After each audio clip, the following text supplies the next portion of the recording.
جی बिस्मिल्लाहिर्रहमानिर्रहीम। मेरा नाम डॉक्टर जावेद इकबाल है। आजकल जैसे कि स्मोक का मौसम है, स्मोक काफ़ी ज़्यादा फैली हुई है।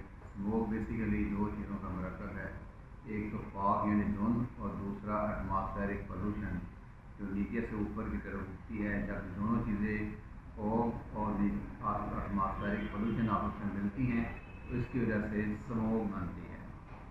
स्मोक के अंदर जो पोल्यूटेंट्स होते हैं जिसमें डिफरेंट तरह के पार्टिकल्स हैं, जिसमें carbon monoxide, carbon dioxide, sulphur और इस तरह मुख्तलिफ़ किस्म की जहरीली गैसेज होती हैं जो कि हमारे जिस्म के लिए काफ़ी नुकसानदेह हो सकती हैं। इसके लिए ज़रूरी है कि इसके लिए एहतियाती तदाबीरें जो हैं उन पर अमल किया जाए। उनमें सबसे पहले तो ये है कि मास्क का इस्तेमाल लाजमी किया जाए। जब भी आपने घर से बाहर निकलना है और एक्टिविटी करनी है तो उसमें मास्क लाजमी पहन के रखें। दूसरा, घर से बाहर उस वक्त ही निकले जब आपको बहुत ज़रूरी काम है, वरना घर के अंदर जो है अपने घर के खिड़कियाँ दरवाजे जो है उनको बंद रखें ताकि स्मोक घर के अंदर एंटर ना हो। पानी का इस्तेमाल ज़्यादा करें।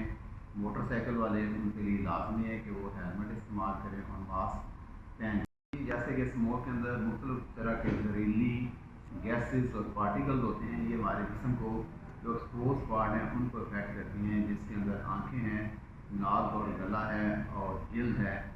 ये चीज़ें स्मोक की वजह से ज़्यादा मुतासर होती हैं। आँखों में पानी आना शुरू हो जाता है, इरिटेशन होती है। अगर ये स्मोक हमारे नाक के अंदर या गले के अंदर जाती है तो इससे नाक के अंदर पानी निकलता है, नाक के अंदर इरिटेशन होना शुरू हो जाती है, गले में दर्द होती है, गले के अंदर इरिटेशन होती है। और अगर खुदा ना खास्ता ये नीचे लंग्स की तरफ जाती है स्मोक तो इसकी वजह से खांसी आती है और सांस लेने में प्रॉब्लम आ सकते हैं।